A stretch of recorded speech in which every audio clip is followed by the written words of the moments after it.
लक्षणा और कदम बिना कुछ सोचे समझे उस नागराज की प्रतिमा के ऊपर एक छावनी से मिलकर बना ली। वह सोचे कि कुछ भी हो इस प्रतिमा को चोट भी ना आगे देंगे, चाहे फिर पूर्णाहुति के रूप में स्वयं के प्राण ही क्यों न देने पड़े। लेकिन जिनकी रक्षा हेतु भक्त स्वयं अपने प्राण दांव पर लगा देने को तैयार हो, उन्हें भला ईश्वर कैसे चोट खाने देते। वह शिलाखंड मंदिर के ऊपर से ही किसी अदृश्य शक्ति से टकराकर चकनाचूर हो बिखर गया। पूरा मंदिर ऐसे लगने लगा जैसे किसी छावनी से ढक गया हो। वह नागराज की प्रतिमा प्रकाशमान हो उठा और वहां हलचल सी होने लगी। वहां पर स्थित हर छोटे छोटे शिवलिंग मूर्त रूप लेने लगी। एक पल के लिए तो दोनों डर से गए, लेकिन अगले ही पल उनके विश्वास और भक्ति ने उन्हें सफल बना दिया और दोनों आश्चर्य से ईश्वरीय लीला का आनंद लेने लगे।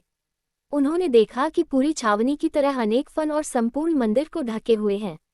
वह संपूर्ण पर्वत प्रकृति से परे विशाल समुद्र के बीच समुद्र मंथन के समय नागराज के घेरे में जैसे था वैसे ही नजर आता था। वह दोनों ही नतमस्तक हो उन्हें प्रणाम करने लगे। तभी नागराज की प्रतिमा मूर्त रूप ले एक विशाल नाग परिवार की तरह प्रतीत होने लगा। देखते ही देखते एक विशाल नाग परिवार उपस्थित होने तथा सभी नागमणि धारण किए जैसे उन दोनों भक्तों को अपनी सेवा के रूप में आज विशेष उपहार देने हेतु उपस्थित होने लगे। देखते ही देखते नागराज की प्रतिमा मूल रूप में आकर उपस्थित हों दोनों भक्तों को आशीर्वाद देकर कहने लगे, लक्षणा और कदम, तुम दोनों ही मेरे अनंत भक्तों की श्रेणी में आ चुके हो। अब किसी प्रकार का भय मत करो।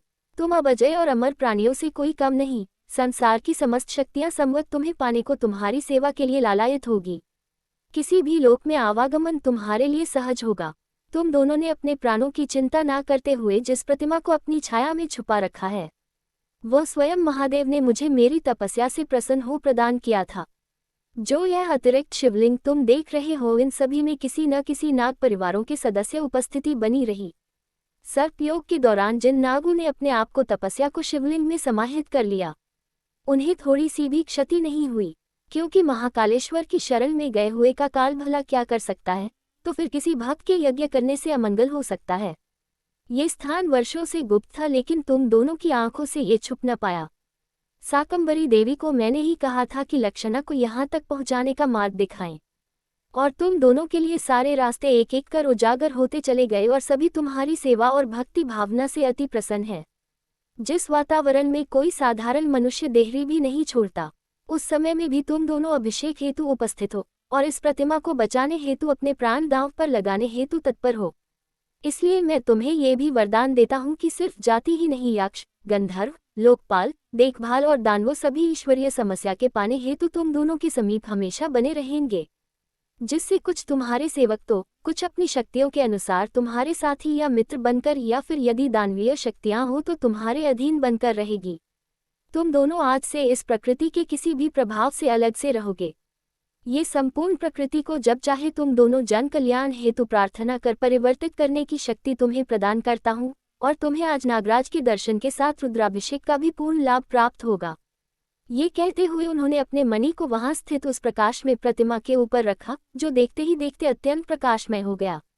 उसी क्रम में उपस्थित समस्त नागों अपने अपने स्थान पर एकत्रित करने लगे, और जब वह प्रतिमा अपने पूर्ण आकार में आ गई, तब अचानक आकाशगंगा से दुग्ध नुमा मधुर मिश्रित अभिषेक हेतु जल उस प्रतिमा पर प्रभावित होने लगा। सभी मिलकर अभिषेक और पूजन में तल्लीन होने लगे। वह संपूर्ण घाटी जैसे भक्तिमय हो उठी। लक्षणा और कदम भी उसमें डूब चले। शिव की छवि जैसे ही उस प्रतिमा में प्रकट हुई, सभी ने जयकारा लगाया और महामृत्युंजय मंत्र के साथ पूर्ण आहुति संपूर्ण हुई। देखते ही देखते तभी मणि पुनः अपने अपने स्वामियों के पास चली गईं और समस्त वातावरण सामान्य हो चला। वहां सिर्फ शेष बचे तो नागराज और वे दोनों। नागराज ने उन दोनों को समझाते हुए कहा कि तुम दोनों की मित्रता को देख मैं बहुत प्रसन्न हूँ, और इतने वरदानों के साथ हर पल तुम्हारी मदद करने का वचन देता हूँ, लेकिन भविष्य नहीं बदल सकता हूँ, जिससे विधाता ने स्वयं को लोक कल्याण हेतु कुछ सोच समझकर लिखा है। बस इतना कहूँगा कि आज के विषय में तुम किसी से कुछ न कहना, और भविष्य में कभी भी एक दूसरे का साथ मत छोड़ना, क्योंकि आने वाला समय एक नई सूरज की किरण के साथ निकलेगा। नागराज ने अपना एक विशेष मंडल लक्षणा के हृदय स्थल में स्थापित करते हुए लक्षणा और कदम को यह वरदान दिया कि जब वह सफर में किसी भी विपत्ति में पड़े, तब उस समय मात्र एक बार स्मरण करने पर भी वे स्वयं उसकी सहायता हेतु उपस्थित हो जाएंगे।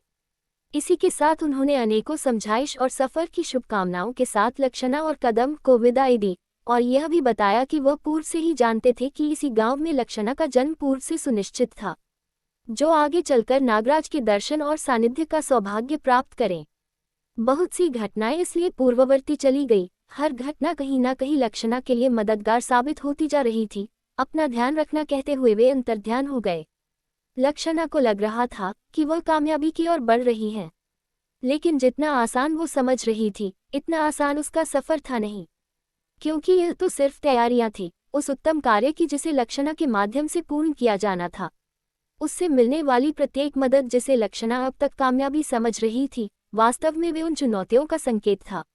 लक्षणा, तुम्हारे चेहरे का तेज स्पष्ट बताता है तुमने उस दिव्य तिलस्मी चाबी के दर्शन प्राप्त हुए हैं, जिसे एक बार देख लेने के पश्चात लगभग कामयाबी प्राप्त होती है। ये बड़े सौभाग्य की बात है मेरे कुल के लिए। मेरे ही कुल दीपक ने फिर एक बार दर्शन प्राप्त किए उस तिलस्मी चाबी के, जिसके लिए न जाने कितने ही यत्न करना होता है, तब भी उसके दर्शन तो दूर, उसकी परछाई भी दिखाई नहीं देती। कहते हुए दादाजी प्रफुल्लित थे और स्पष्ट अनुभव कर रहे थे उन गौरव के साथ कि उनकी पोती लक्षणा को ऐसी विशेष ईश्वरीय कृपा प्राप्त हुई। लेकिन कहीं ना कहीं उनके मन में ये भी सोचकर चिंता थी कि वह चमत्कारिक चाबी जीवन के उस पड़ाव पर दर्शन देती है जब जीवन चुनौतीपूर्ण हो या सामने चुनौतियां खड़ी हो। इसका मतलब साफ था कि उनकी पोती लक्षणा का जीवन आगे अत्यंत ही संघर्षमय होने वाला है। लेकिन भला वह 3 संघर्ष क्या हो सकता है, ये सोचकर उनके चेहरे पर अचानक भाव में परिवर्तन आ गया, जिसे लक्षणा ने कहीं ना कहीं भांप लिया। लक्षणा ने उसके दादाजी को आश्वस्त करवाया, दादाजी, यदि ईश्वरी शक्तियां साथ दे रही है, तब चुनौतियों से घबराना उनकी अवहेलना होगी। इसलिए बिना किसी विचार के आगामी भविष्य के लिए विशेष योजनाएं तैयार की जानी चाहिए, ना कि भविष्य में आने वाली परेशानियों के बारे में सोच सोचकर अपना वर्तमान समय जो कि तैयारियों के लिए मिला है, उसे यूं ही गंवा देना ये ठीक नहीं होगा दादाजी। अपनी पोती की इतनी समझदारी भरी बातें सुनकर दादाजी अत्यंत प्रसन्न हुए और उन्होंने शुभकामनाएं और आशीर्वाद दे लक्षणा को कहा कि वह अपने प्रत्येक प्रयास में सफल हो। वो पूछना तो चाहते थे कि लक्षणा से किस तरह उस चमत्कारिक चाबी ने उन्हें दर्शन दिए, लेकिन यह नियमों के विरुद्ध था, इसलिए उन्होंने ऐसा प्रयास करना भी उचित नहीं समझा। लेकिन फिर भी भला अपनी संतान को चुनौतियों के सामने देख भला वे कैसे शांत रहते। किसी तरह उन्होंने दिन और रात काटी और अगले दिन तड़की सुबह पहुंच गए महाराज चित्रसेन के पास। चित्रसेन जी माता के दरबार में पूजन में व्यस्त थे, लेकिन लक्षणा के दादाजी के आने का कारण उन्हें स्पष्ट समझ में आ रहा था, क्योंकि दिव्य शक्तियों से युक्त और उनकी कृपा प्राप्त मनुष्यों की मन की स्थिति कभी भी और कहीं भी छुपी हुई नहीं होती। उन्हें सरलता और सहजता से पढ़ा जा सकता है।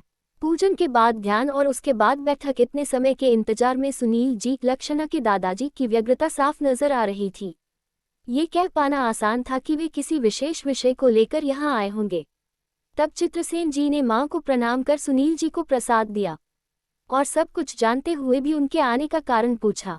तब अति व्यग्र हो सुनील जी ने अपनी संपूर्ण व्यथा और मन की स्थिति चित्रसेन जी के सामने व्यक्त की।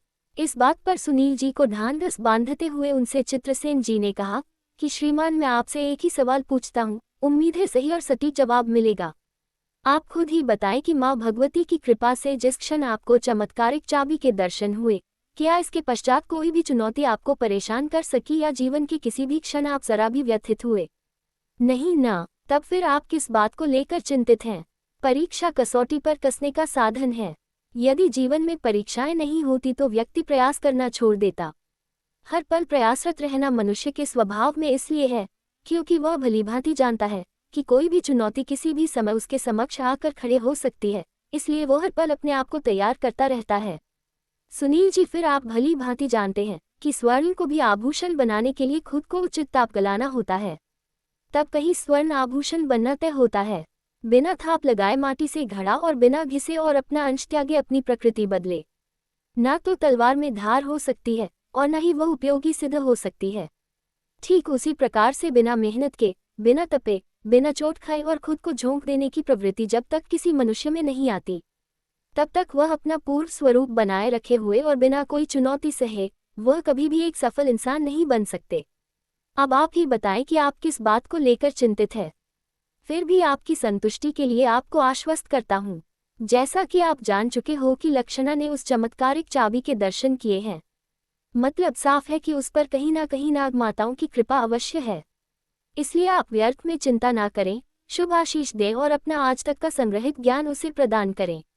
क्योंकि बच्चों को साधन और सुख सुविधाएं प्रदान करने से अच्छा उन्हें अच्छे संस्कार और ज्ञान प्रदान करना ज़्यादा बेहतर होता है। जिसके पास ये दोनों चीज़ें हो, वह कभी भी किसी भी समय किसी भी साधन को जुटा पाने में पूर्ण सक्षम होता है।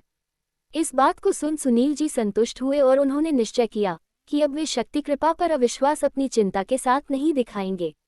सुनील जी बेफिक्र अपने घर लौट गए। उन्होंने पुनः कई वर्षों बाद उन पुराणों को निकाला जो अब तक एक लंबे समय से अलमारी में बंद थी, क्योंकि वो जानते थे कि ऐसी कोई भी समस्या क्यों न हो जिसका हल हिंदू शास्त्र में उल्लेखित न किया गया हो। भारतीय शास्त्र अपने आप में संपूर्ण विश्व की परिपूर्णता लिए हुए हैं, इसलिए हम भारतीय लोग इन सब में बहुत विश्वास करते हैं। लक्षणा के दादाजी सुनील जी ने उस पुराण को प्रणाम किया और पुराण को पढ़ना शुरू किया। उनमें सृष्टि के आरंभ के भी पूर्व से लेकर समय गणना कल और हर घटनाक्रम के साथ सृष्टि के अंत के बाद और पुनः निर्माण तक का संपूर्ण विवरण का वर्णन है, जिसे सिर्फ जरूरत है तो उनका सही तरीके से अध्ययन करने की। कहानी अभी जारी है, इसका अगला भाग जल्दी अपलोड करेंगे। चैनल को सब्सक्राइब करना ना भूलें। धन्यवाद।